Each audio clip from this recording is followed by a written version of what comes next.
অনেক হার্ডেল পেরিয়ে অনেক কিছু করার পর, অনেক পরীক্ষা দেওয়ার পর একটা জাস্ট আবার নতুন করে একটা কিছু শুরু করেছেন। এখানে নতুন করে যখন শুরু করেছেন, মানে আপনার এরকম ম্যাক্সিমাম কেসেসে আমি আমার মনে হচ্ছে যে লাইক আপনার না আপনি হয়তো ইস্ট অ্যান্ড ওয়েস্ট এরকম একটা চেঞ্জেস হয়ে গেছে আপনাদের মধ্যে। আপনারা যারা আমাকে ভিউস এই মুহূর্তে দেখছেন, not views actually, I am so sorry, views মানে ওয়ার্ডটা আমার খুব অন্যরকম লাগে। I am so sorry, my soul brothers and sisters, my mother's.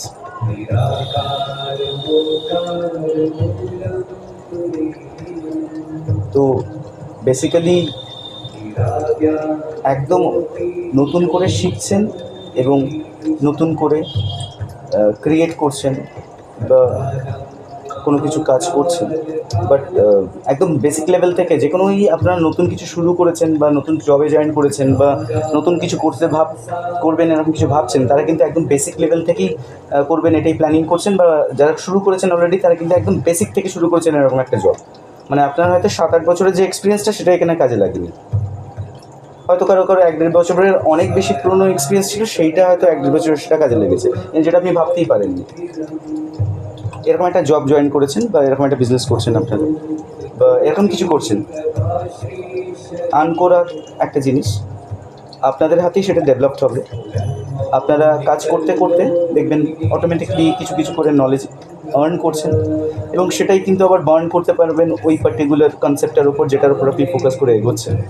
সেক্ষেত্রে সুবিধা কী হচ্ছে, আপনি নিজেই শিখছেন এবং আপনি নিজেই গ্রো করছেন। এতে আপনি যদি কখনো ফেল করেন না, আপনি বুঝতে পারবেন আমি কোথায় ভুল করেছি, আপনি ইনস্ট্যান্ট সেটা রিকভার করতে পারবেন। মানে বললেন তো, it will be a steady thing. ভয় পাবেন না, এটা আগের মতন আপনি এটাও ভাবছেন যে আগের চাকরিগুলো আমার খুব বাজেভাবে হয় ছেড়ে দিতে হয়েছে, না ছাড়িয়ে দিয়েছে, না এরকম কিছু হয়েছে, ওটা যদি আবার হয় না, কিছু হবে না। আপনার মধ্যে এখন নলেজ আছে এবং ভগবানের আশীর্বাদ রয়েছে, বিকজ টেম্পারেন্স ইজ দেয়ার। আপনার পুরনো সব কিছু শেষ হয়ে গিয়ে নতুন করে আবার শুরু হয়েছে, এবং আপনি নতুন করে শুরু করতে চেয়েছেন এবং করছেন। আপনারা ইন ফিউচার খুব ভালো জায়গায় যাচ্ছেন, একটু বলে রাখতে পারি। এটাই আপনাদের কর্ম। ভগবান যা চায়, দেখুন আমরা কিছুই নিজেরা করতে পারি না, বিশেষ করে অ্যাকচুয়ালি যা কিছু হয় না সেই উপরওয়ালার ইচ্ছাতে উনি চাই হয়।